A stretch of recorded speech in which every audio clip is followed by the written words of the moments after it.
Hello, I'm Jeremy, and I watch this YouTuber from occasion to occasion whose web channel is called Viva Frei. He is from Canada, from Quebec, and in Canada they have two national languages, English and French. So, not that I guess that didn't really matter, but I was talking about yesterday how one of the things that I wanted to do was have a list of topics and to go over those and to kind of flesh them out.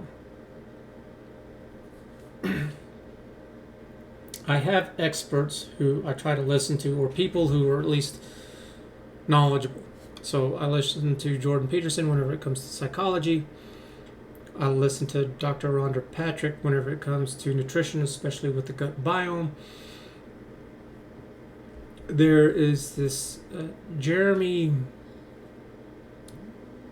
Ether or something like this,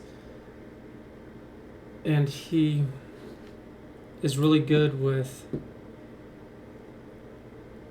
exercise and fitness because he bases a lot of his off of studies and research that he's found.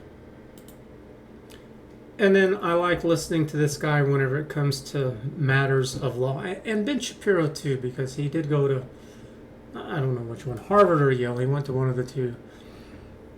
Studied law, did it for a while. Is how he met Steven Crowder, was with the case. And it's interesting to see what lawyers have to say with things that are going on in government and politics. So if you like my work, if you're tired of being lied to, give a thumbs up, like, subscribe, become a member. I've got Patreon, Subscribestar. That helps me. I appreciate any help that you're willing to do. And in this video, he is talking about Chicago Mayor Lori Lightfoot refusing to do interviews with white reporters. And he does a really good job. He talks about her hypocrisy. I'm only granting one-on-one interviews with journalists of color, and kind of talks about how she then later, or before that, she went to a salon to get her roots colored and I guess a bit of a cut, kind of cleaned up a little bit. Whenever the state had a stay-at-home order for salons and barbershops, but she did it anyway, saying that she's out there in public, and it's like, well, aren't you special? You know, that you get to do this stuff. And also,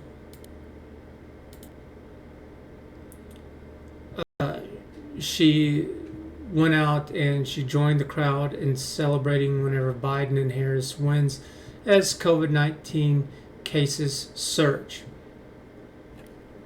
Is COVID bad or is it not? Is it something that you need to be concerned about or not? Well, why are there rules for all these people but not for these other groups of people?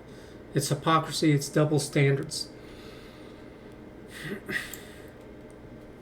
And whenever I was watching this, I was thinking of one of the topics that I would like to do is having these double standards.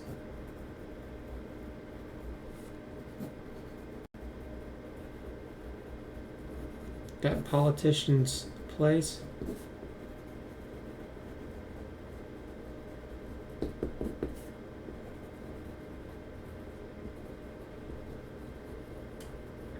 I don't know how to do that necessarily in a topic, I don't think, because what kind of facts and evidence is there? What kind of studies and research? So, but this is something that's important. This is something, where's the accountability of politicians?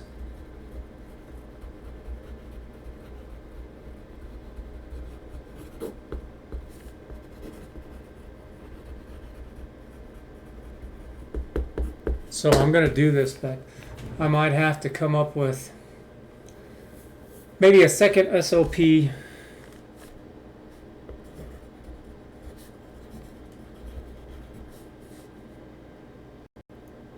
that's a little more gray.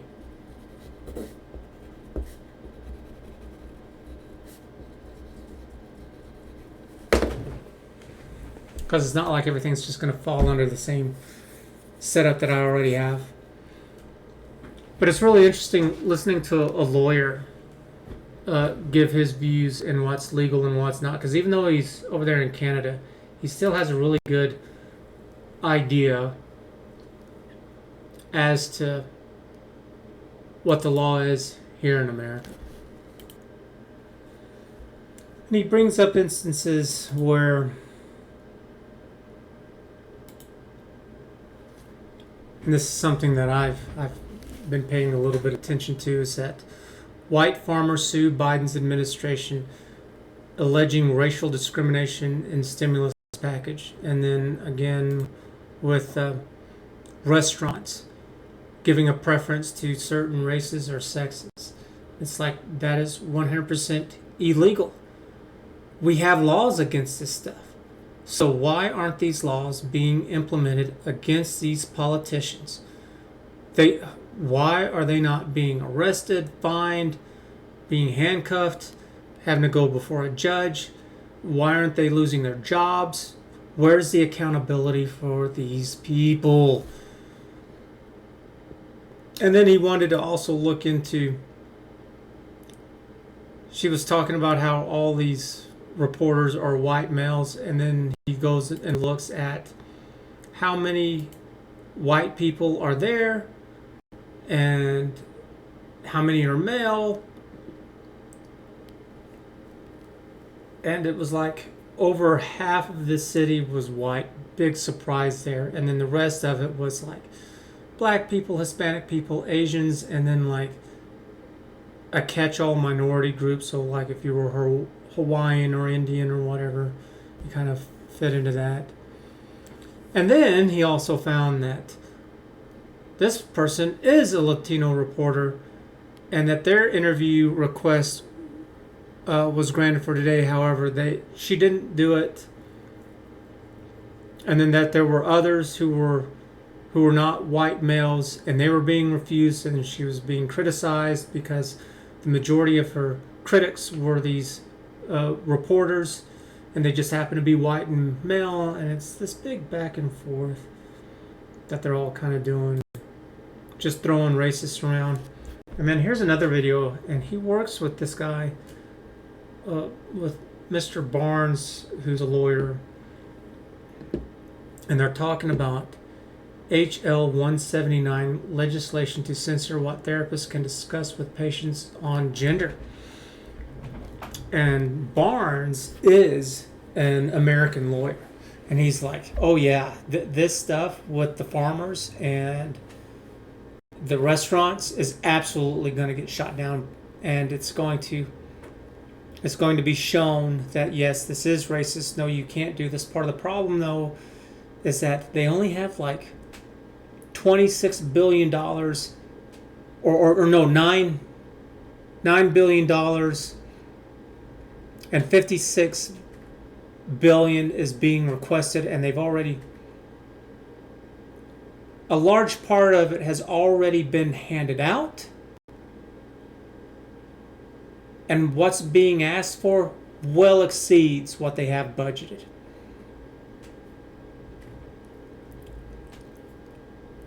And this with this HL 179 legislation, this is happening in Seattle or Portland, somewhere up there in Washington. And they're talking about whenever you have to go out and you have to get a certificate, then you're kind of becoming a spokesperson for the government.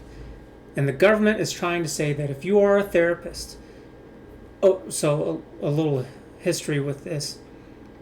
This is affecting people who are dealing with transgenderism. So if a guy wants to go in and transition into a woman or vice versa, this bill says that the therapist can only say that it's good, it's great, you should do it. The therapist cannot say that that it's bad, it's horrible, or even that there are side effects or people are out there who regret doing it. Can't mention any of it. You have to always speak of transgendering as positive and great. And Barnes talks about how, well, you know what, this is something that's been going on in some states in some ways, where the therapists and the doctors have nothing but praise for it. And then after it's all completed, they come back and they have regret and remorse. And they're like, why didn't you tell me this other stuff? I haven't been happy with this. I've learned more. Why didn't you ever tell me this? And now they're being sued. And their argument is that, well, if my doctor or therapist or whoever, if they had told me about these other things, then I don't know if I would have done this or not. I would have had a lot more reservations into going into doing all of this. But you kept this information from me. But the media and the politicians today are more concerned about being woke, about appeasing to a fringe minority instead of actually doing what's right. Part of that, I think, is that the people who are really woke just have a lot of money to swing around all over the place, and that's what they really care about. It's like, well, who's got the money? These rich woke people who don't have an idea of what's going on, or just the average person who's just kind of going day by day? Well, it's these really rich folks. They don't know, they don't care. They live in their ivory towers in La La Land. And so what? They're the ones who are going to pay me. And it's just this double standard. It's this nonsense. And so there's a case that's being brought up to the courts there in Washington about suing over all of this. Because even if the person who's going to counseling is saying that, I'm not sure that I really want to do this.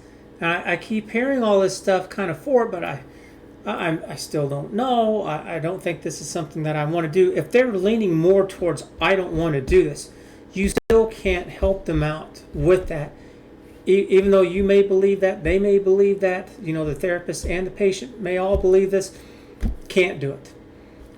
If you say that transitioning is bad, you can lose your license. If you don't do the surgery, even though they may not want it, you could lose your license.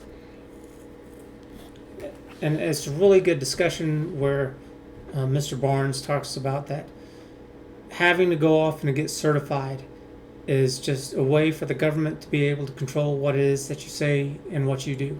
And I see this with Twitter and Facebook, where their business will be alerted of something that they've posted. And my response to that is the business needs to shut the hell up and mind their own damn business. Now, if they're talking about something specifically related to the business, that's one thing. Maybe in that situation. But with absolutely everything else, what their political beliefs, their religious beliefs, whatever it is, it's none of their business. I don't like any of it. What are your thoughts on politicians, Republicans, Democrats, and anything and everything else? All of these politicians. What do you think? Do you think that they should be held accountable? Because at some point in time, there's going to be a politician who's in office who you do not agree with. I firmly believe that, especially whenever they won office, that they should have to list everything that they ran on, all their platforms. And they do not get to change their minds or back down. That doesn't get to happen unless something major and obvious has happened. Not, oh, well, I didn't understand that this is what it meant. What do you mean you didn't understand what it meant? You ran on that platform. So don't tell me that you were too lazy or too stupid or ignorant. You don't get to say that in the courts. You don't get to say, oh, well, I didn't know that was the law. Ignorance is an excuse. So it shouldn't be an excuse for them either. And so it needs to be on a website. It needs to have them all listed. They have to stay with those issues no matter what happens, unless if it's something pretty big, like COVID, for example. And then they can change their minds after their term has been served. It's not this crap of, oh, I'm going to go into office and I'm going to abolish ICE, and then, oh, I'm now president. You know what? Did I say that? I don't think I said that. No, ICE is fine. We're going to leave ICE. Even though you may not agree with it, it's like, well, that's what got them elected, because the same is going to go in reverse At some point in time, there's going to be Republicans in office. In other parts of time, there's going to be Democrats in office. We haven't had any third parties. I mean, Ross Perot, I guess, was the closest one who ever came. What was that, back in the 90s, whenever he did that? But still, it wasn't like it was. It wasn't close, but it was. It was a.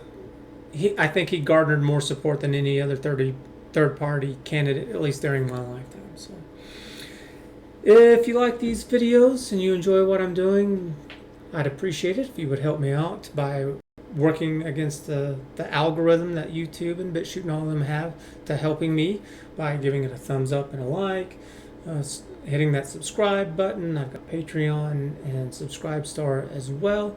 So thanks a lot for watching. We will see you again later. Bye.